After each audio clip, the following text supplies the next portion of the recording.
I'm Jim and he's Alex, and this is the Charging Status EV podcast. How are you doing, Alex? I'm good. Yeah. How are you? Not too bad. We've gone all weekly, haven't we? We have. I'm not used to talking to you this much. It's a bit much, to be honest. It's even a bit much for me. Yeah. Yeah, to talk to myself this often. We thought we'd mix up a bit this week, didn't we? And Yeah. we're trying out some new things on the podcast and trying to see what lands, and we're trying to make it slightly less. I don't know what the word is. Structured. Yeah. We're trying to add some chaos into the mix, and we thought we'd just talk about life as YouTubers, content creators, tossers, whatever you want to call us, in the EV space, because I think it's a bit different for us than it is for a shmee or someone that's doing kind of supercar content or the Matt Armstrongs and stuff that are rebuilding crazy cars, and it is a different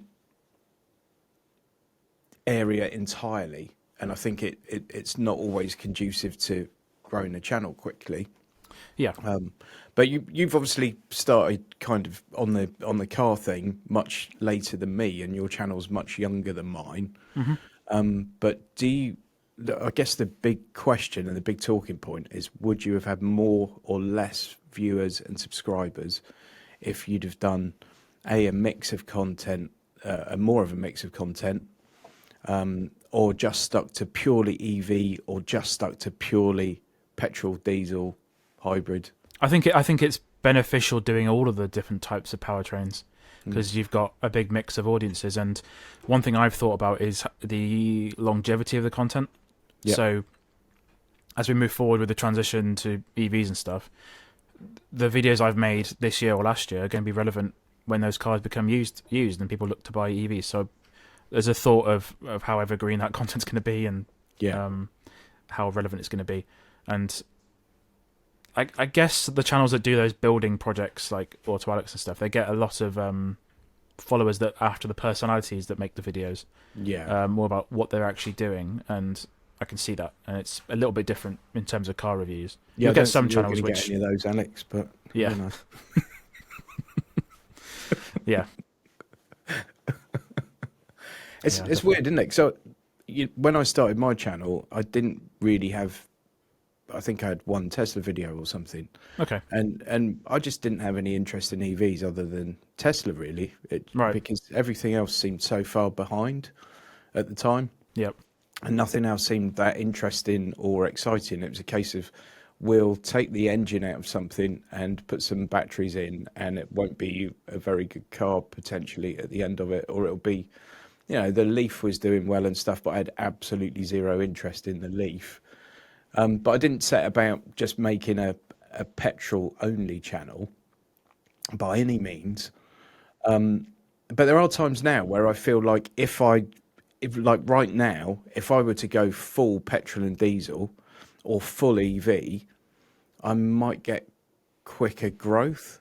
But I don't want to, because I still find both sides of the coin interesting. Although I've got two EVs myself, I still find both sides of the coin interesting, and I strongly believe that the future will be EV and synthetic fuels. So I don't think the internal combustion engine is going to die.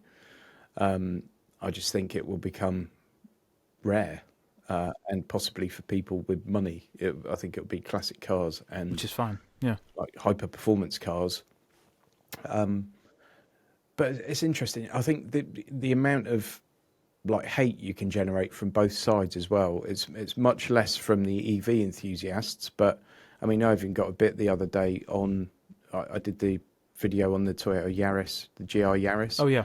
And some EV enthusiast said, like, "Why are you driving a dinosaur car?" Blah blah blah blah blah, and off they go. And then literally the next comment was someone saying, "Nice to see you driving a proper car for once." And that kind of thing, Right. Okay. and you get lots of that, but I think the diehard petrol heads tend to be more aggressive in the comments than the diehard EVers, but both are true. But how do you find it? Do you get a lot of that in the comments? I don't seem to get a lot of that, to be honest. I seem to get, like the Microlino video I published the other day. I had no one in the comments were whinging that it was an EV. I had lots of people whinging about the price Yeah, and the safety of it. yeah, And one comment actually got it. They were like, "Well, this car isn't going to be for everyone. It's unashamedly niche, so it's not yeah, going to appeal to a lot of people." It's yeah, and that's it. yeah, but no, I don't seem to get a lot of the anti-EV nonsense. I mean, one or two, but nothing that really stands out to me. Mm. I mean, yeah, like you, some petrol cars are just really, really boring. It might as well just be, I don't know, but some are really, really fun. Like the Kia Picanto, which I drove a few months ago, that was incredibly charming and incredibly fun because it was so basic. Yeah. And it had a lot of character, but it doesn't always work out that way. But no, That's the thing now as well with like the diehard petrols. That point you just made is you buy yourself a Mercedes A200 or something, or A180, whatever it is now. It's going to have like a 1.3 litre Renault engine in it. Mm-hmm. How interesting is that? How much stuff now has got 3 cylinders with a big turbo, and cars that used to be fantastic petrol cars to drive, and now actually a little bit dull simply because everyone's trying to beat the emissions thing. And I don't know if the petrol heads or people that claim to be complete petrol heads realise that just how the new cars are changing, and do they realise that every new car is now going to have all these safety features and driver assistance features to get the Euro NCAP 5 stars? But because they're things in the comments people often associate only with EV. Yeah, it's a weird And one, the isn't amount it? of people that say, "Oh, you're being watched. You're in an electric car. You're being watched," by them. Mm-hmm. Yeah, well, but everything. I mean, how many different electric control units does a Range Rover have, for God's sake? Yeah, it's got loads. Yeah. So is it an interesting conundrum though? I often go back and think, if I'd started from day one as purely EV, would I have had quicker growth and then it just flatlined, or would I have had slower growth and then it picked up? But I don't know. I just personally never wanted to paint myself into that particular corner, and I think you're exactly the same on that front. Well, also at the moment, there's some manufacturers which haven't got, they've only got one model out that's EV. So like Nissan, for example. So I want to review. I want to review everything really. So at where we are in 2025, there's some manufacturers are more ahead of the game than others, but I still want to review those cars because people are still buying them. And at the end of the day, your YouTube channel is your business, your livelihood. Mine's more of a side project, but it still needs to be financially viable. And the only way to be financially viable is to get more views. Exactly. And some go about that in different ways, but organically growing the channel is the best way around it. So yeah, and the car market as a whole is, as we said recently, it's really interesting. And there's lots of cool stuff happening. So that's the best thing. We say it time after time, but it's such a good time to be doing what we do because we get access to so many completely different things and new things. Yep. How often has really the internal combustion engine changed in the last however many years? You've had things getting more complex and fuel economy improving, emissions improving and stuff, but nothing groundbreaking. No. And suddenly, I mean, I'm personally not a massive fan of plug-in hybrids, largely due to financial reasons and the amount of time it will take you to recoup and exit. Yep. Most people's normal use case, I don't see the point to it in very, very general terms. Yeah. But just that was that's bonkers. If you considered that 20 years ago, 30 years ago, people would think you were crazy. Yeah. When now there are loads of them out there on the roads. So it is such an exciting time, and I think staying as open as possible is good. But yeah, yeah. What what do you find the most challenging thing about creating content? It's a good question. I think when I first started, it's actually getting words out. um, so speaking in a normal manner, I seem to, whenever I'm talking on camera, I seem to put words in the wrong order or be incredibly grammatically incorrect. It's really bizarre. I just but I don't know. It's a weird. I don't know. I was trying to think what. I guess with like anything with the practice, it's got easier. I do procrastinate a little bit, so it's because with the cars we only get them for a week, and I tend to not put off, but I tend to sort of procrastinate a little bit with my time, and not get around to filming it as quickly as I should be. But that's about it, really. But don't know. Yeah, Personal time management. my biggest struggle is coming up with all the social media stuff. Oh yeah, stuff away from YouTube. Like I've never had a problem talking, and probably I do way too much of it. But but the all the social media stuff is just I just can't get excited about it, and the amount of times I come away from something and think, oh shit, I haven't done any photos, I haven't done any little reels, anything like that, and then I go onto Instagram and there's everyone else that was there that day and they've got like 50 pictures, and I'm thinking, oh, what moron, like what am I playing at? But I need to get a lot better at that. But I would say my 100% my biggest challenge with doing content creation is coming up with ideas, especially as I'm putting so many videos out. Yeah. And I don't want to put videos out for the sake of it. So I want to come up with, fresh ideas. Some of that, like cornerstone stuff that I'm doing every month. Some of those, but the fresh ideas and just trying to come up with evergreen stuff is really, really difficult. That's one thing I like about the car reviews is they are evergreen and they live on forever. And they're probably going to get their second life and third life as the cars become used, as you alluded to earlier. But it is tough, isn't it? Yeah, I think what you do is a lot different to what I do. So I haven't really got to come up with new ideas, essentially. I just got the car reviews every week. And then some people on the internet have like their niches. So our friend Chris, he does from Total EV, does the audio reviews because he's really, really into those. Yep. I've got no idea. I just know that sounds really good. But he dives really deep into how to set all the settings and stuff. So it's a nice niche. And I do the infotainment reviews because my background is tech stuff. So I find it quite easy to pick up that stuff and show how to use it. And I think you have to come up with a niche sometimes. Otherwise, you're just a clone of a clone. But yeah, I don't tend to do as much different stuff like you. There's a few things I've done, like the EV charging guides, which I need to do more of actually. Like how to use these certain chargers, and I've done a few bits and pieces with BEV, like demonstrating their charging hubs. And James from BEV is really good because he's really knowledgeable about EV. So we tend to do some little videos now and again about myths and different things like that. So I don't know how you come up with all the stuff you do, to be honest. Just sitting and staring into the abyss for several hours a day helps. Sometimes.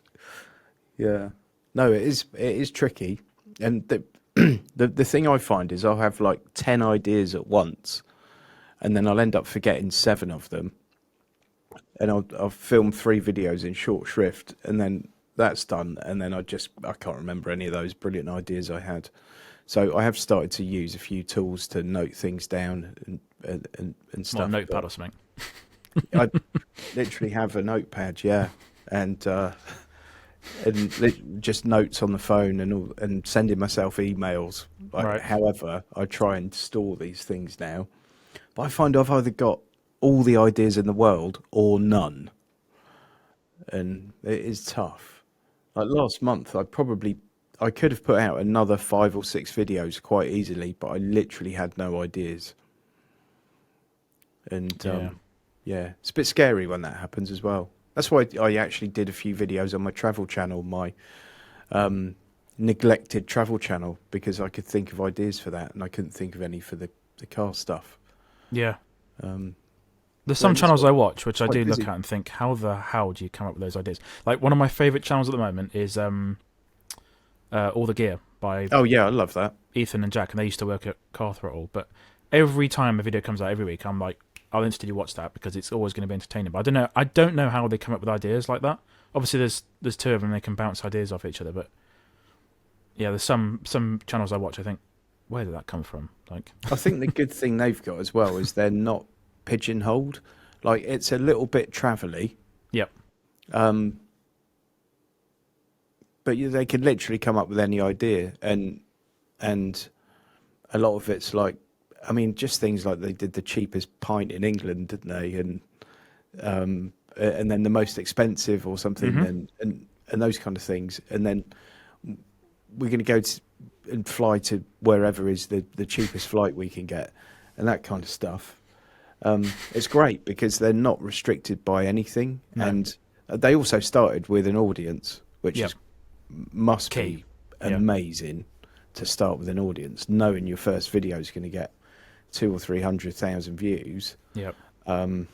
Means that you can pay to do all these things. Yeah, definitely. But yeah, There's so many things I would do if I knew that the money that came in from the video would cover the cost of it.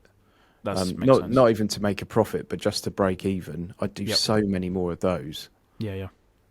But I tend to find on my channel when I do something different, no one watches it. Yeah, the travel channel you've got is good. I think you started that was it last year time? I can't remember now. Yeah, probably about June, July. Yeah, no, it's a good idea. The hotel reviews are good, and I think because you travel a lot anyway, so you sort of you know some of the deals and some of the tips and things, so it's useful to share that with people. So yeah, It's just that one's tough because it's not monetized. yep, And I get so few views on it. You know, a number of views on a video, which on my car channel I would, throw myself off a cliff if I was getting that again, because I've obviously been there and done that 4 or 5 years ago. And getting it on that is tough, and that's why it gets neglected, I think. So I just don't have the motivation to do it at times, but I should do a lot more of it because it's not just going to magically happen. no, But yeah, it is tough. And I think even if I had been monetized, that channel's cost me a lot more than it would have made so far, which is not an amazing place to be. no. But yeah, it's So, I mean, a hotel review, you go and pay 100 quid to stay in a hotel, and then the video makes like 4 quid, which it doesn't even because it's not monetized. But on the views, a lot of them would literally make 4 quid, and you think that's not really a viable, sustainable business model, is it? But no, not really. No. the hotel reviews and stuff, I'll literally just do when I would have been staying away for work anyway. Yep. Whether that be someone's given me a hotel room or I've gone and paid for one somewhere. Yep. You tend to find if they've given me a hotel room, it'll be a much nicer hotel than if I've paid for it. But yeah, I think it's just nice to have a little bit of diversity in your working life as well, so you can think, oh, do you know what? I'm in the holiday spirit. I'm feeling a bit travel-y. Yep. So it does serve a purpose other than losing me money. Yep. By the way, your mini video was brilliant, I thought. Oh, thanks. Yeah, I had a bit of help to film that one, so it might look a bit more dynamic than usual. And no, it was. I was really impressed with that car. So last week I couldn't talk about it, but now I can. Yeah. Just incredible. This is the Mini Cooper JCW, by the way. Oh yeah, sorry. The all-electric Mini Cooper JCW. I got one thing in the video wrong. Someone in the comments pointed out that I mentioned it had adaptive suspension. That was me not listening properly in the presentation. The petrol one has adaptive suspension, but the electric one doesn't for some reason. It's really, really quick. The ride's a little bit uncomfortable, which is to be expected. But yeah, I was really, really impressed with that. I think I mentioned last week that it's such a premium feeling car. Obviously, it's got a premium price tag as well, but it's just outstanding in nearly every aspect, to be honest. The only thing that you probably noticed as well, the infotainment screen's a little bit confusing. I did do a whole video on it, but the layout's slightly odd. Yeah, to be honest, I didn't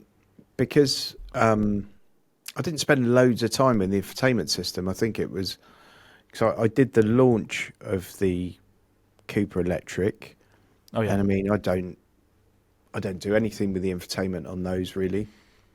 And then I had the Cooper S for a week, the petrol one. Yep. And I messed about with the infotainment a bit more on that, but because I don't cover it massively in the videos, and I cover more I try and focus more on the car than the infotainment system, because I consider that most people are just going to use Apple CarPlay or Android Auto anyway. Because that's what I do, and it's probably naive, but that's what I do. So I didn't find it that problematic. I did have a learning curve though, like where the aircon controls are and stuff, and it's perhaps not the most intuitive thing, but I think if you spent a bit of time with it, you get your head around it. Yeah, I forget to sometimes. I don't always spend a good amount of time learning it first. I sort of learn it while I'm filming. Yeah. But this one I did spend a good 10 minutes sort of poking around it and working out what it means by the home screen and all those sort of things. One thing I did notice, it doesn't reflect sunlight very well, which is really good. So it's actually quite a readable screen, because some are horribly reflective. And also the screen itself is amazing, isn't it? Yeah, it's OLED, which is like what's on your phone, which is quite a novel thing in a car. But also, whatever GPU and CPU they've put in it, it performs incredibly well. Like pinch to zoom and panning and everything. There's no stutter and no lag. It's just they haven't cheapened out on that. It's quite impressive, really. Do you know it's that was in the first version of the new Cooper? That was the world's first round OLED display. Wow! And it's in a car. Yeah, pretty cool. Very cool. Yeah. Pub quiz. Yeah. I also found out is that there was a bit of a I can't think what you call it, but sort of like a wives' tale, I guess, that the electric Mini is based on the Aura 03, like literally just based on it. But what it actually is the Mini Electric is built in collaboration between GWM and GWM and BMW, but under a second company that they founded together. But it's a brand new platform that really? company built. Yeah, I don't know GWM had anything to do with it.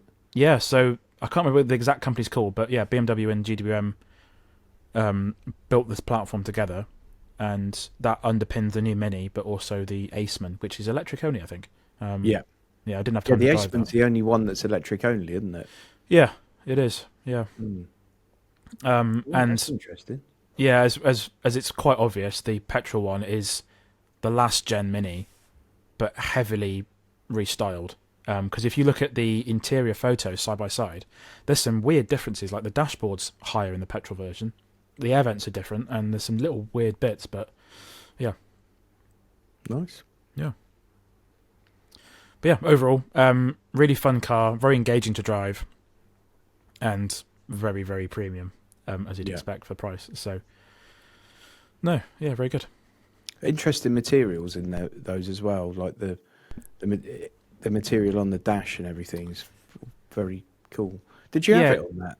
Yeah, it's like slightly cardboardy, but like woven material. Like woven. Yeah. So it was black and then some red bits on the left-hand side. Yeah. I think personally, if I was buying a Mini, I think I would go for the SE. Yeah. Just because, well, one, the It's price difference, but it's also it's already really quick, and yeah, yeah, it's quite a harsh ride, even yeah, in the standard comfort mode. I think that might get a bit tiresome after a while, um, but yeah, it's there for people who want it. It's actually faster than the petrol Mini JCW, hmm and the even that JCW one has impressive range, like impressive efficiency. I reset it all and I was getting 4.3 when I was just driving like a granny, so it works quite well. So I can see it being quite efficient on a long journey. So yeah. yeah. That I think efficiency seems to be improving all Oh around yeah, now. I mean, there's the odd repeat offender that doesn't, but efficiency is definitely getting better. it really is. Yeah. And a couple of companies now talking about solid state batteries coming really quite soon. And I Yep. think if you can cram a lot, you've got something that's a lot more energy dense. hmm Hopefully, it saves on weight, so that will in you know the sort of byproduct of that is it will improve efficiency further. Yep. And I guess solid state batteries will be expensive initially, but hopefully come down in price as time goes on. But if you end up with essentially smaller batteries pushing you down the road a bit further, that would be There, great. there is one for your phone. So you can get these batteries that stick on the back of your phone, Yeah. to add you extra range, or extra life. Sorry, you can get. There is one that's just come out for an iPhone. I think it adds like 20% extra for the All same right. sort of size. I'm struggling to find the details on it, but it is already there for tech products, so that's quite cool. And it was always going to happen. So getting the same battery life in a smaller size, or getting more battery life in the same Yeah. size. I think I've mentioned on the show before that would be the ultimate aftermarket upgrade for a Honda E. Yeah. Yeah. Totally. Get a relatively big battery in there, and the same size would be quite cool. Yeah. If you could just literally swap it out for Yep, something the same size, and you've then got 200 and something miles of range. that'd be mega. Yeah, Yeah. yeah. Yeah. Have you been looking at any more Honda E's I have. online? They're not cheap enough, unfortunately. No. What are they starting at now? I found one for 11. 11. Okay. Mm. Hmm. It's one of those things that's like it doesn't make any practical sense as an only car, but it makes No, sense it doesn't. as a second car. And I think, and even when I had it for a week, I did so many miles on that with no real problem. Mm. So yeah, What's the see how it charging goes. speed like on it? It's 50. Mm. Yeah, Yeah. not It's amazing. no, it's not really. No, It's such a shame they just didn't continue developing the car. I know. I think they could have done something with it potentially. I don't know. I spoke to the guy from Honda the week, and they said they've got one on their heritage fleet now, so you can borrow them again. Right. They've got one little one, one grey one, I think they said. But yeah, just I think when you compare the specs on that now to what's coming out now, it looks like an iPhone 4 in comparison to what you've got now. I don't know.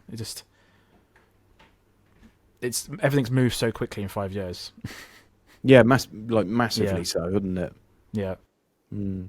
I've got a video coming out soon, actually. I might keep it for next month. But I'm looking at some of the used EVs you can get now between 10 and 20 grand. That's a good And idea. some of the Yeah, stuff that's coming under 20 now I know. is surprising. I mean, things like the big battery version of the Ioniq 5, Oh yeah, um, yeah. which it's an absolutely brilliant car. Under 20 grand. Long range Model 3, the facelift one, so 2021, 2022, 16.5, 17 grand without. I mean, Mm. we're talking about cars that have probably got 70, 80,000 miles on, but they're not 180,000 miles. Yeah, And they're cars that should happily do 200,000 before you get any kind of issues. yeah, exactly. Yeah, Especially the Model 3. There's some crazy examples of those knocking around. there is. Yeah,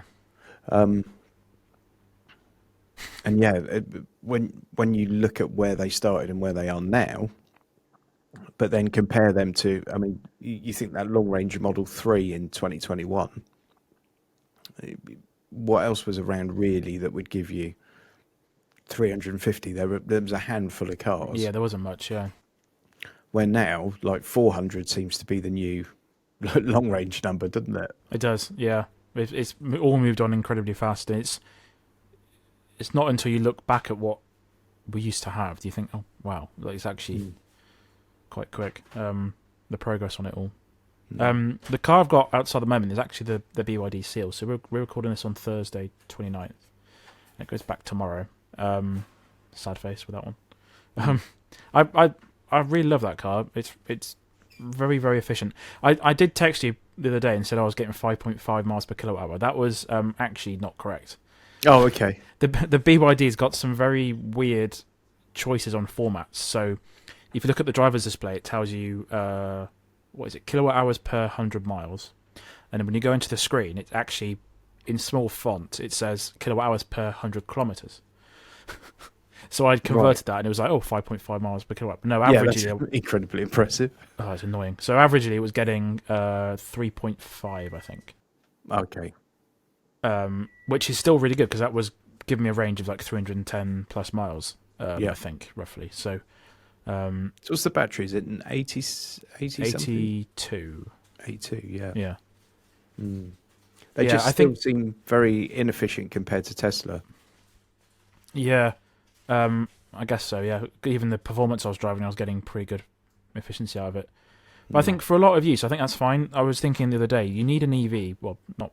The ideal EV is one that can do 300 miles, I think. Yeah.